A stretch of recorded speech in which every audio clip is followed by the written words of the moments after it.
Hello and welcome everyone to the Career Advancement Club weekly webinar. I'm glad you're able to join us today. I encourage you to introduce yourself in the chat room, provide your full name and the city where you come from. Don't forget to record, okay? Okay.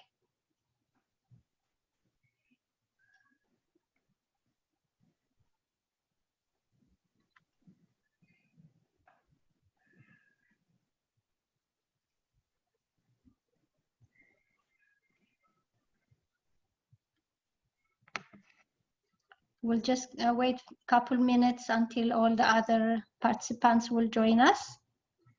In the meantime, you can introduce yourself in the chat room.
Thank you again for joining us today.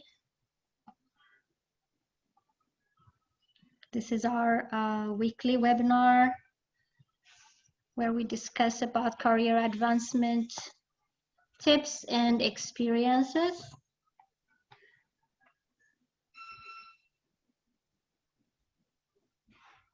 We're so glad you joined us today.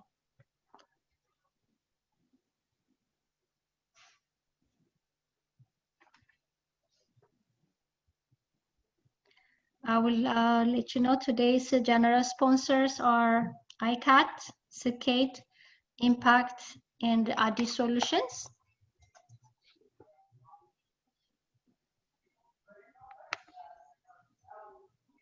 Our webinar host is Community Career Promoter.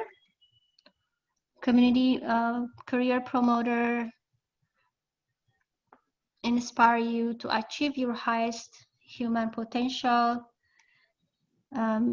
It does have a lot of resources. If you like to know about Community Career Promoter, please visit the website at communitycareerpromoter.org. There is a lot of information and it engages the best talents for the continuation of the good in us, and inclusive. It's serves all kind of people. It connects people with local career resources. I encourage you to visit the website.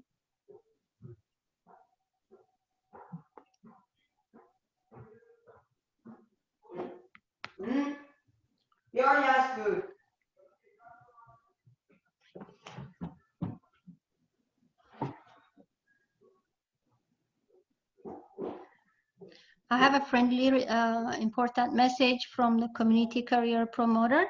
It's about American Job Center. The American Job Center is found in every state, and it's a good resource, anything related with jobs. And you can visit their center. You can find the locations near you. It's a free resource. It's run by your tax money. So check it out. I encourage you to check that out.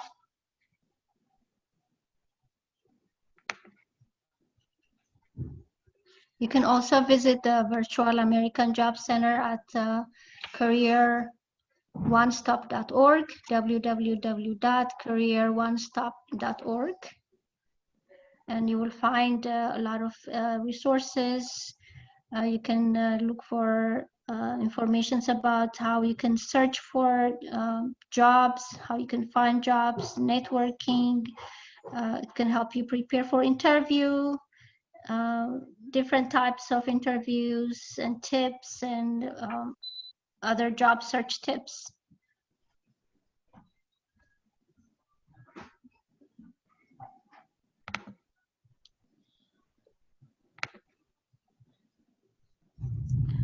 There's another important aspect of this resource that I talked about. It's a self-assessment to explore your career options.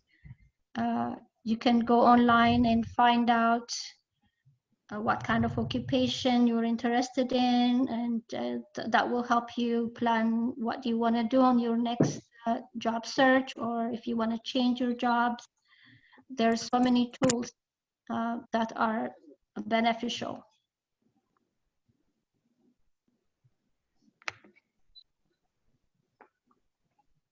In addition to that, there is free or low-cost training to prepare for certification.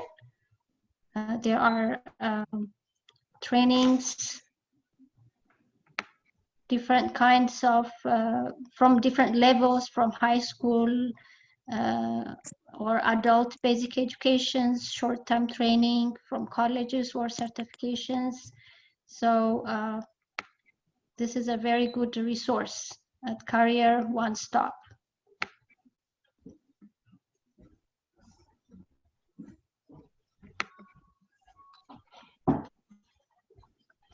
Today's webinar sponsors are, first one is Secate.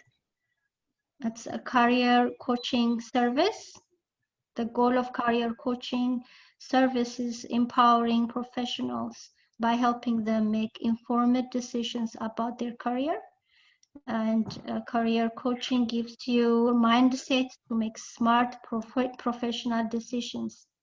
Get coaching and you will find your sweet spot and find what opportunities exist, what you are good at, and what you want from life. And you can contact, there is a contact information for Marta Nagash. There is a phone number, 703-300-3273. And there is an email also, if you like to have some questions answered for you. And the other webinar host is ICAT. ICAT is a human capital company that improves organizational performance. The services include customized training, contract staffing, and outsourced services, cybersecurity services. I encourage you to check the website at www.icat.net.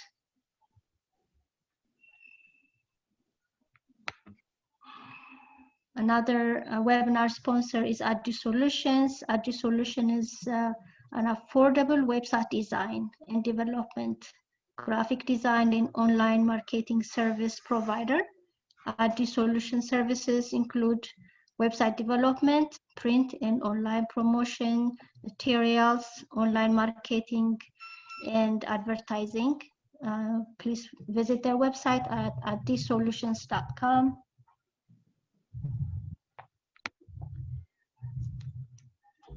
The other webinar sponsor is Impact Management and IT Solutions.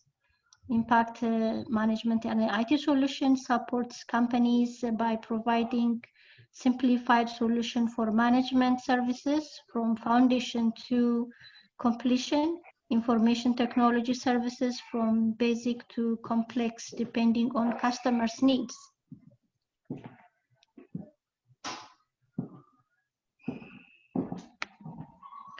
I like to go over the webinar tools for you. You can if you have questions, you can raise your hand.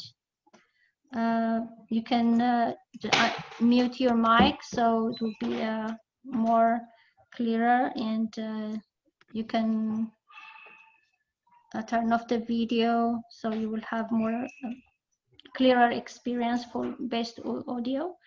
And in the chat, you can ask questions or have any comments. Use the chat room, please.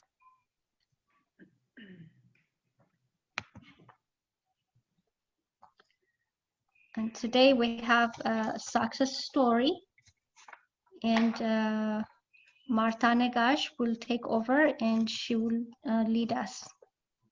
Go ahead, Marta.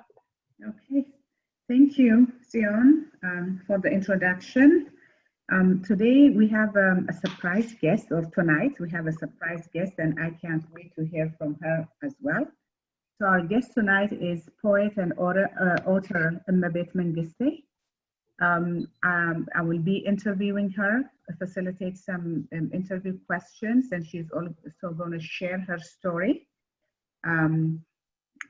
This is going to be very powerful and profound story, so please listen, and at the end of the discussion we can have questions and answer session, so you will have an opportunity to do that. John, don't miss this, the opportunity to record this part of the session, okay? Okay, thanks. So Ms. Emebet, I just want to ask if you can introduce yourself and then tell us a short bio about yourself, who you are, what you do. I know I introduced you as a poet and author. If you can tell us what books you wrote or what poems you wrote, and then after that, I will ask you some questions, and then you can tell us your story. Sure.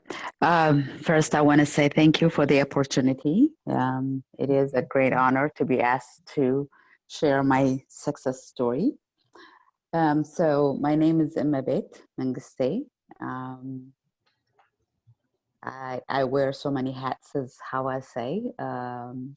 Currently, I work for the federal government of United States, the Department of Treasury, and that is how I pay my bills. But my love is writing. So I had published 4 books, a book of poems, a book of short stories, a memoir, and currently I'm working on my first novel. I work here in Atlanta, Georgia. I work in community radio, Infomedia Radio, supporting the Ethiopian community and giving information. It doesn't have any other purpose than giving necessary information to the public. In addition to that, I am a certified coach, life coach. So that's where I am. My short bio. Okay, so there was a little interruption. Can you hear me? I can hear you. Okay, excellent. Thank you for that introduction, Ms. Emebet. So to go to the first question, you have a very vast, area of expertise. And one thing you said that I just couldn't pass is you said you are a poet and an author, but you work for the federal government. That's how you pay your bills, right? So yes. You said your passion is something else, but you are working on something completely different. What do you do at the federal government? Is it related to your passion, or is it completely different? Before I go to my next question. So because a lot of people, younger generation in our area will say, I want to work, I want to work on my, the area of my passion, but sometimes our passion doesn't pay the bills. So when we're working on something, we're going to be expert on something else. So how does that work for you? How do you make it happen? That is a very good question. My passion really is in helping people. So helping people or sharing what I know. That is where when you put it to the ground, that's where I am. So my writing are based on how to empower, or how do we address this question as a society, or how do we correct, or how do we grow together. That's where I write.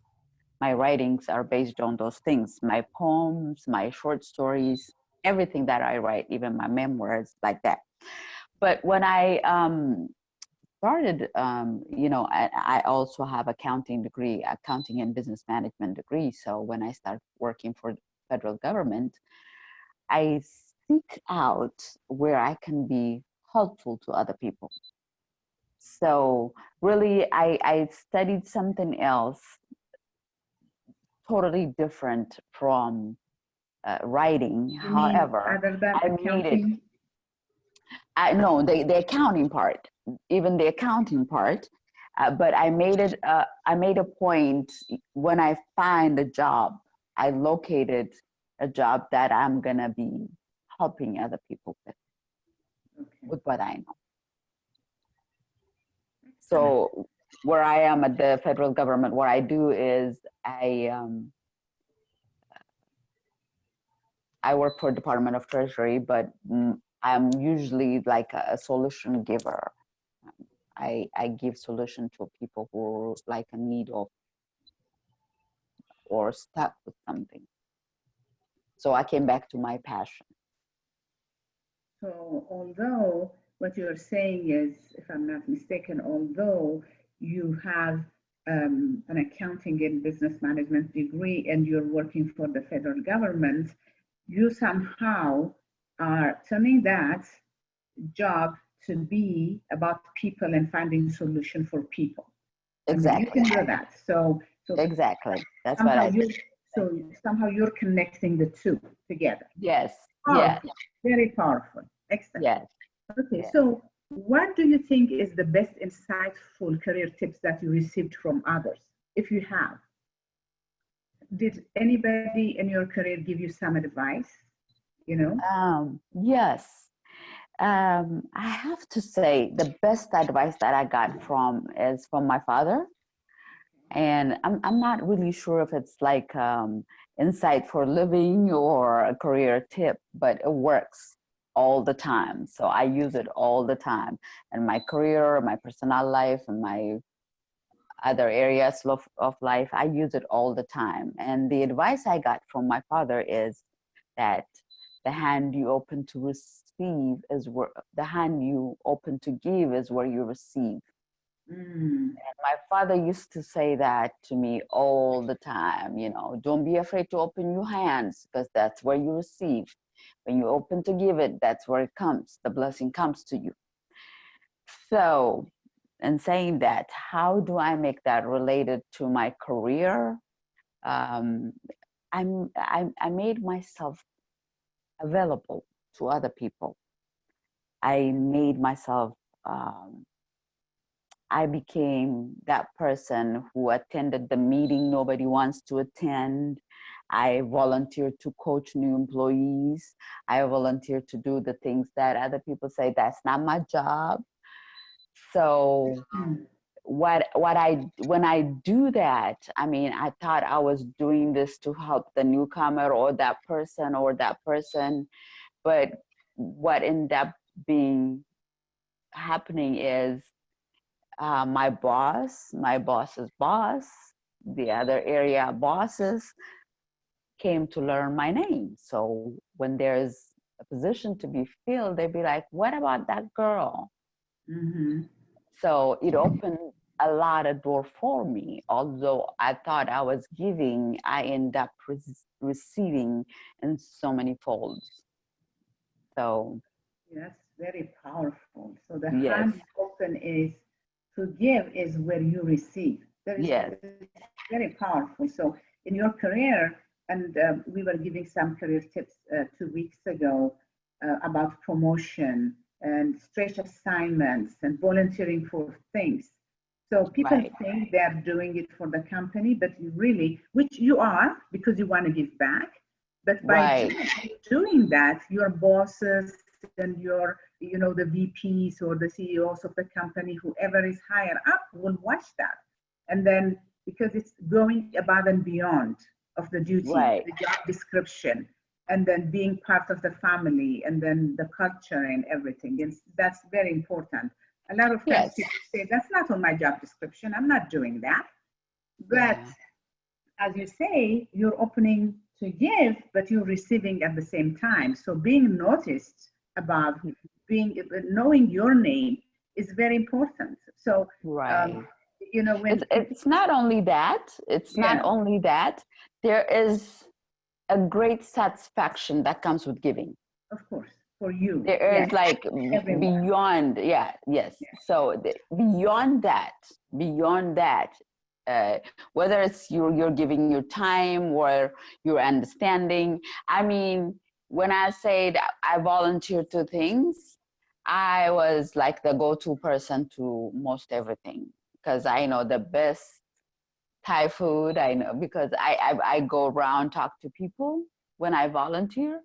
So I know where the great restaurants are, and then I know who to talk to for what job. I know who, you know, because of I made myself available to everything. Everything came to me, and then in return, when they need something, whether it's the boss's boss, or somebody beyond that, or other departments, they'll be like, who should we talk to in regards to this project? And I became the go-to person. That's how they got to learn my name. So, So in do you, addition to giving. yeah. So in doing that, so this might be a question for someone who's listening. In doing that, how do people say, well, I don't have time to volunteer. I don't have time to do all the time. How do you balance your time in volunteering and doing things and giving back in the company, and then making sure that you're doing your day job at the same time? How is that balance created? Um, well, you know, my belief is for something you love to do, you'll find time anyway. And in general, in life, I've been asked this question so many times. You write, you do radio, you work, and da, da, da. How do you come up with this? And you still involved in the community. But this is my love. This is my passion, and I've created time for it somehow, because when you look at it, people who drink, they find time to drink.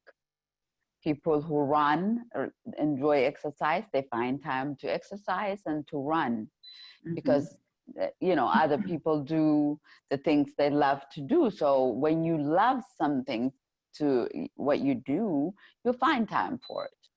So I don't see it as a burden. I see it as joy, something that brings me back joy. Okay, okay.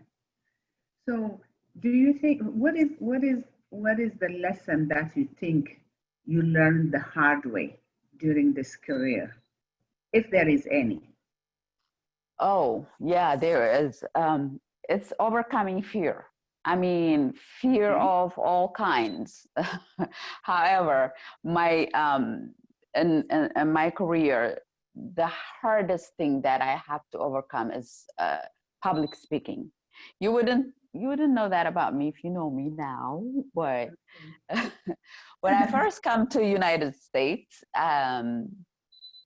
I, you know, when we all first come in, you have to learn new language, you have to learn a new culture, you have to, everything is new and what we don't know. And back in Ethiopia, you probably told, you know, you had to be soft spoken. When you talk, you had to be really mellow or soft spoken or something like that. Or um, you don't answer unless you ask. Somebody asks you, Yeah. you don't just.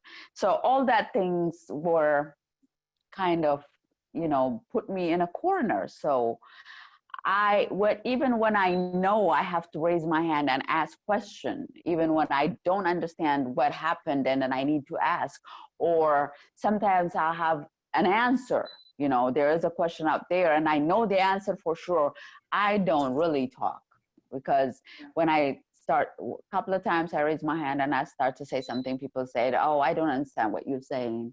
Or you say, your accent, or they told me, you're very, your voice is so low, we can hear you or something. So I stopped talking. And I was afraid that they would say something to me. So what I start doing is afterwards, after the meeting is over, or if I'm in a classroom, after the class is over, I'll just slowly walk to the person who was leading the meeting or the teacher. I'll just say, for that question that was asked earlier, this is the answer, right? Or I'll say, I had a question, very, and one time, and 99% of the time I will be yelled at. Why didn't you ask this before? This was a great question for everybody. Or I will be told, you know what, we could have discussed this when we were still at the meeting. Why didn't you raise it up? But finally, when I asked this guy who was leading the meeting, and I actually wasn't asking, I was correcting him of what he said. So he said, excuse me, you must think you're very special. You must think you're very special coming after everybody left and suggesting, I go like, no. I was afraid nobody would understand me if I speak, in a group of people. He goes like, what do you mean? I mean, he was like really loud at that time. He goes like, what do you mean? I'm understanding you now. What do you mean nobody understands you? I was like, oh. So they get it. If I speak, they understand me. And then another time somebody said, I have a question for you. Why aren't you not bringing up these questions or the suggestion when we are sitting in a meeting? And then I said, well, I don't think people can hear my voice. He goes like, your voice? You have this boardroom demanding voice. Why do you assume people don't hear you? And the light bulb just went on. I said, oh, okay, so they can understand me. Now I can overcome my fear and start acting like everybody else. And I started talking, and slowly but surely I let go of my fear. I conquer my fear of speaking in public.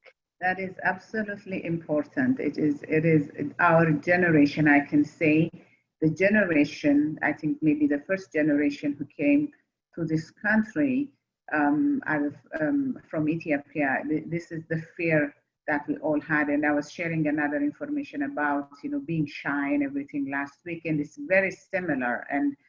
And we were going to miss opportunity to influence, because you have the best idea, you have the best suggestion, but if you don't do it in a meeting environment, people don't assume that you don't know.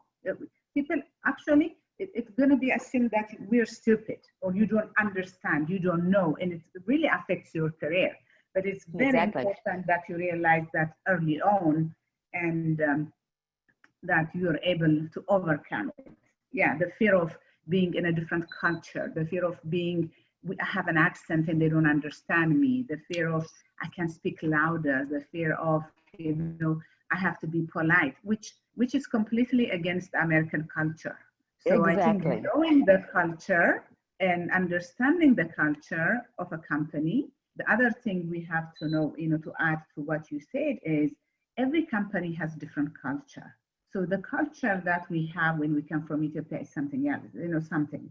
And then every company has different culture. For instance, working for a federal government and working maybe for a corporation might have a very different culture.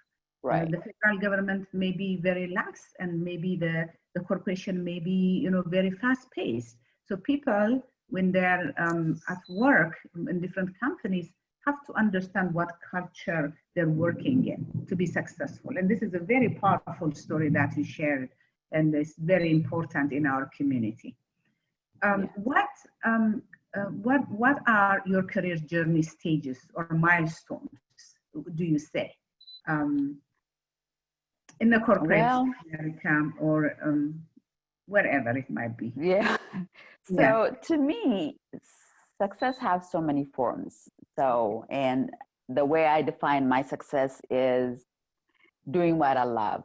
I love writing. And so my milestones, I would say, is so far I have published 4 books, and every book from the beginning stage of it, the idea, the how writing it and then editing it and then editing it and then editing it and then sending it to be published and then receiving the first copy of the book, and then moving to the next book, maybe a different genre.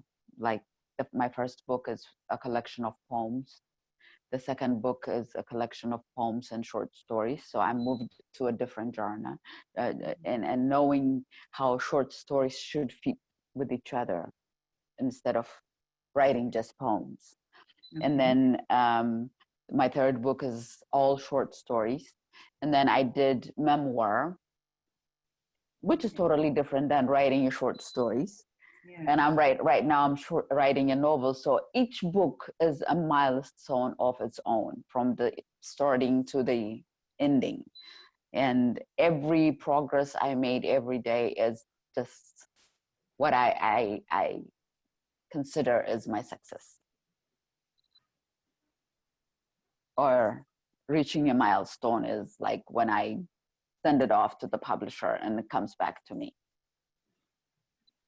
as a Excellent. book form. Yeah. Very nice. Different milestones, different successes everywhere. Yeah. Writing 4 books might be really interesting. Yeah. So, if you think about your career in the past, whether it's the writing or the other formal job, what actions in the past led you to secure jobs, to secure your jobs? In other words, what did you do to secure those jobs in the past? So the writing is the passion, and the book is different And the stages. job world. Yeah, in the job world, yeah. Yeah. I have to say it's my attitude. Okay. In addition, my attitude, and in addition to my being the best I can be. I can explain what I'm saying. When I say my attitude, I never went to the interview assuming I might not get this job. I always go to the job when I do interview, I am gonna put this in a bag. So I always have the positive attitude. I always think, the world, whatever best the world offer, I deserve it. That's my attitude. We all should think in a positive light of things, because otherwise, if we convince ourselves, oh my God, oh my God, I might not get it, then we called it already. But if we were headed,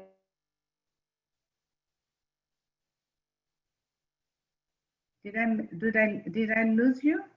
no, I'm still here. Can you hear me? Okay. Yes, I can hear you. Yeah.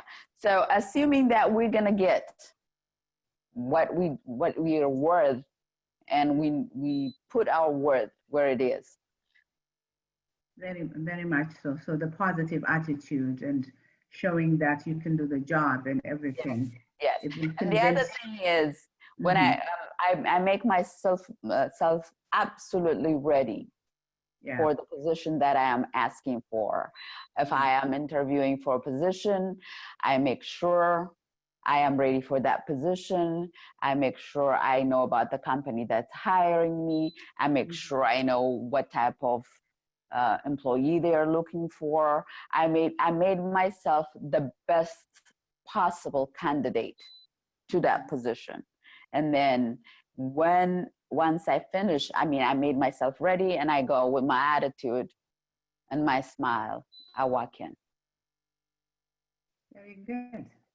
That's very important. A lot of times people don't study about the company, and they study about, or they prepare themselves for the interview. This is how I'm going to answer it. And it doesn't have to be a canned answer and being yourself and that's just speaking from your heart will show exactly what you're talking about. Yes. And the first question last week, for instance, I was interviewing for this big company, and the first question is, so why did you apply for this position? How Right. much do you know about your company, our company? So if I hadn't studied and if I hadn't researched the company, what they do, where they are, how many locations, what their passion is, whether they're for-profit company, not for-profit company, what is their mission, vision, it would be like, oh, so it's just another job. So it's finding work.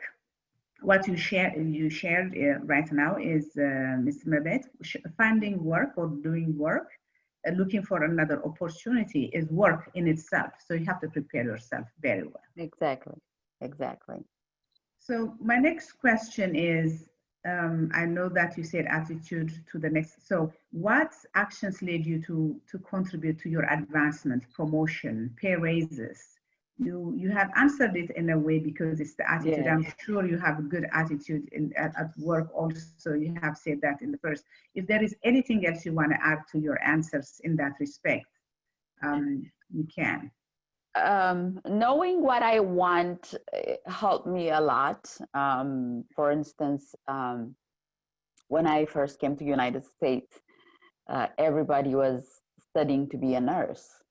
Mm-hmm. And everybody say, hey, that's why you need to be a nurse, a nurse, a nurse. And I went to school to be a nurse. I studied, the prerequisites. I did that. And then I went to nurse. I got accepted in nursing school, and I went, I attended a few of that classes. And then the first day that I have to go to the practical, I decided that I want to be a nurse. Mm-hmm. Well, because it's not because I don't have a giving spirit. It's just I am a person who carry everybody's burden, and I was gonna take everybody's pain with me to my home, and I'm gonna be burned out in a very, very short time. So I told my family I don't want to be a nurse anymore. So they probably qualified me for crazy, but to me, knowing what we want to do and how we want to continue, advance ourselves and what we want to do is the best thing that the best gift that we can give ourselves. And earlier, before I came on, I was listening to the introduction you guys were doing, and this career advancement centers throughout United States. You can go there and you can fill out these forms and find out what what type of things that you would like to do. We all should do that before we can, like, oh, everybody want to be a nurse, go to be a nurse. Or everybody wants to be IT and go be IT or be a doctor. No, that's not for everybody. Each of us has our own fingerprints in the world and our purpose in the world. So finding out that, knowing what you want to do and excelling in that is the most important thing. Very good. Very important. So I want to add something to that. So when this is maybe particularly in our community, the issue in our community, when we come to this country, the parents, especially parents, should listen to these things, and they have this idea of the kids have to go to school to be a lawyer, a nurse, a pharmacist, whatever. And also people are our community is saying this is the only way you can make money in this country. So you have to be a nurse, a pharmacist, and this and this and that. So that has really a big influence in our community. I talk to a lot of youngsters, including my kids. And my daughter used to tell me, Helen, why don't you study pharmacy? She said, it's so boring, Mom. I can't see myself studying pharmacy. It doesn't matter how much money they pay me.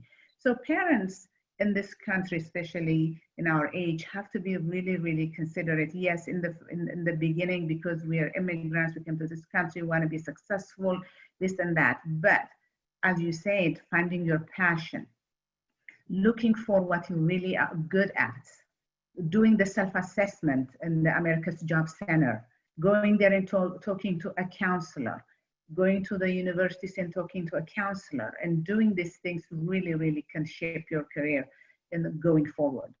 And these examples, these are life, true examples from Miss Emebet, is as true as it can be.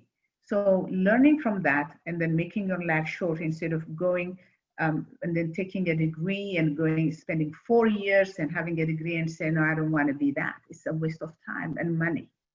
Yes. So I think our community should learn from this, and parents also guiding the younger ones. Nowadays, since the generation is changing, it's a bit different. But before, I think we had the hard way. We came the hard way, and we have to learn the hard way, and that's why we're sharing this information. Nowadays, people coming from Ethiopia have a better chance and a better understanding of what the United States is and what the career is. But there are still in our community pockets of people who believe if they don't study nursing or pharmacy that they cannot make money. So we need to understand, we need to know our strength and our passion and everything as we're sharing this story. Hopefully, you're getting something out of this. So, Ms. Emebet, what advice would you give to your younger self? Again, it would be do what you love, and it would be ask, and ask. I mean, ask for promotion, ask for training, ask for better job, ask for better hours. Just ask. Don't be afraid of to ask, because if you're employed somewhere and you're doing above and beyond, especially, ask, because the world gives you what you ask for. You don't ask, they're gonna assume you're okay where you are, and then somebody else you trained is gonna be your boss. So exactly. yeah. So you ask if a training was offered and you're not included, you go say, hey, I want to attend that training, and then put your name on the list and better yourself. If you're being passed for promotion, you go ask, well, why was I passed? Well, why was I not included in this promotion? You may not get that one, but your name will be up on the next one.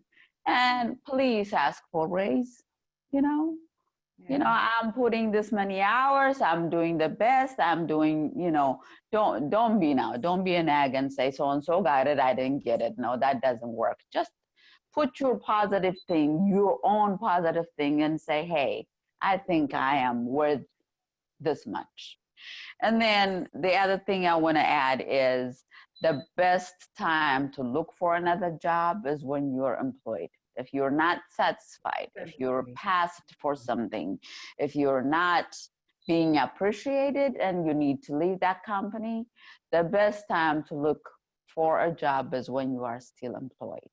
So connect yourself again with the headhunters or with other people who might be in your field, networking, whatever. Just that way you show the best of you to your employer, because you're not stressed, you're not grabbing the best job, the first job that comes in your way. You'll be very selective and put yourself where you'll be satisfied and appreciated. And in addition to what you say, if employers, while you're interviewing, if there is a gap between your employment, it is very hard to explain that. So it's a negative thing. Employers are more attracted to you to hire you when you have a job. I mean, in this day and age right now, it's a little different because of Corona. A lot of people are unemployed because of, COVID-19, a lot of layoffs and everything. But during the normal time, explaining employment gap is really, employers see it as a negative. As an HR person working in the human resources field for so many years, when there is a gap, managers have an issue. Why aren't you working? How come you're not doing this? So even if there is a gap in the employment, just do something, volunteer, doing Volunteer, yes. volunteer work, any other thing, so that you don't be stuck, you don't be, when the interviewer or the manager asks, so what did you do, Martha, the last 6 months? You don't say, I'm sitting at home looking for a job only, but having done, doing volunteer work, going to America's Job Center, taking training, taking assessment, improving your skill set, all that fills the gap, and it's very important. Very nice tip to share. So, Ms. Emebet, if you look at your career, and of course your passion, right, as an author, is there anything you're still seeking an answer for in terms of career related questions that's not answered for you, or you're pretty much satisfied? Well, I'm seeking, it's not the question that's not answered, but I'm seeking, when you work with somebody, of course, there is advantage, a lot of advantage. You have a steady pay and, your hours are set and stuff. But in the meantime, you're playing with somebody else's vision. You're working for somebody, you're playing with somebody else's vision. You're also making somebody else's reach wealthy or whatever. So I'm seeking to be my own boss. I want to walk that walk one day. So, so that's my unanswered question so far. And I'm working on it. You're doing it, half and half. It's getting there, absolutely. It's getting there, yes. So that is the I wanna see my vision comes to life, and I want I probably not make it stop this one. I'm gonna exercise my own advice. And say, you know what, I'm not leaving this job before I can get something, but I'm slowly transitioning to becoming my own boss. We wish you the best in that. Thank you. It's happening. So, Ms. Emebet, thank you very much for this insightful stories and motivational, stories that you share, that you're doing. Your career is so vast and so rich, and you made it happen. So hopefully the younger generation or any other people who are listening to us today or listening to this audio will get something out of that. I'm absolutely sure. So now, Tion, I will hand it over to you. And if there are any questions for Ms. Emebet, we'll try to answer the questions. Okay, thank you, Emebet. It was amazing story you told us. I learned from you a lot. I'm sure all other audiences are learning a lot from your life experience, especially with your career advancement. And I see that you're a brave and strong person. Thank you. Yeah, thank you for sharing. And I'm sure a lot of us look up to you like you are a great model. Thank you. Okay, I will maybe just a quick question. It's for you, Mabit.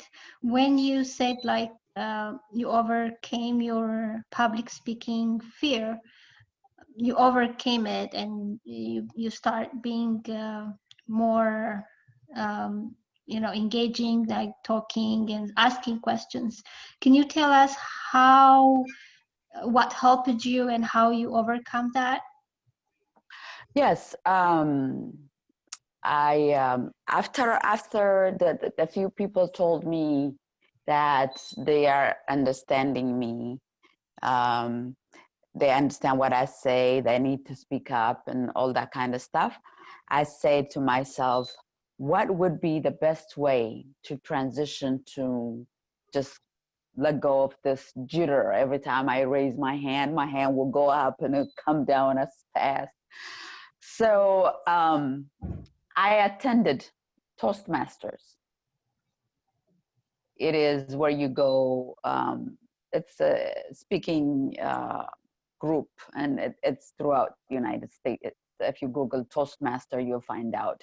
I'm sure there's one near you. So Toastmaster is a writing and also speaking engagements. They will put you out in the public in a quick minute, and they have something called the table topic. You will start talking about one item. They'll probably say, you speak, tell me about candy, or you start saying, oh, candy is so sweet, and and they'll throw in another word such as something bitter, or they'll throw in beer, and then you have to continue in relation the candy and the beer, or then they throw something at you. So you speak continuously, connecting the words the person throw at you. So there is no preparedness. There is nothing that you'd be ready at. Whoever stand over there has a power on you, just throwing out words. And sometimes I didn't even understand what the word meant, so I can't make them related. But I forced myself every week to attend Toastmasters for 2 years. And I overcome the fear of speaking. Wow. Now they can't stop me. I'll be talking, and now I'm just all over talking to the world. Wow. Thank you. Thank you so much. Yeah, we want you to keep talking and teaching us and encouraging us. This is a very good information you gave us about Toastmasters. Yeah, you're right, because when you shared with us, the other people were telling you you can speak, you can ask questions, and they appreciate you. But when you did yourself this Toastmaster, it did really help change it, a lot of things. So Yes. that's a great resource. Yeah, I'm sure our audiences can check that out. I'll check that out for myself too. It's, yeah, that is Toastmaster.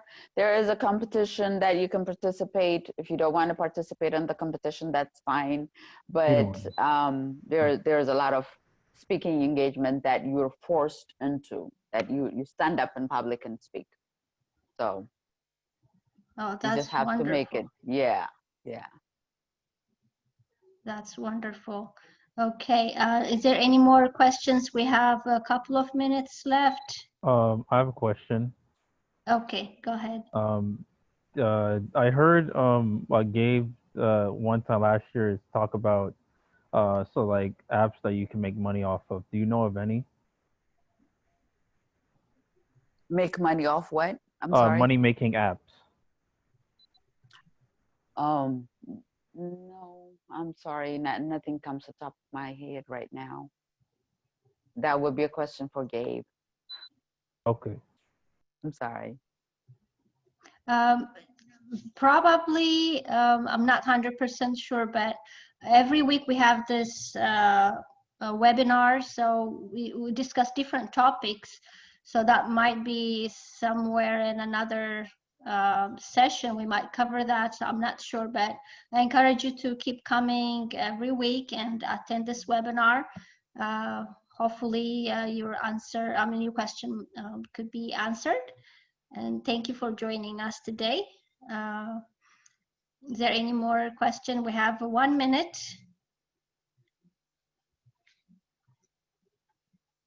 Thank you all for coming, everyone. This was a very good conversation we had. Thank you, Martha. Thank you, Emebet. You taught us a lot today. Oh, thank you for having me. I appreciate it. You're welcome. Thank you, everyone, for joining us today. We'll be back again next week. You can share this information with other people so they can come and join with us, ask questions, learn things about career, questions about job transitions, so many informations. Thank you again, and I wish you all the best and have a great week. Thank you, Zion. You as well. Thank you. Bye. Bye. Bye.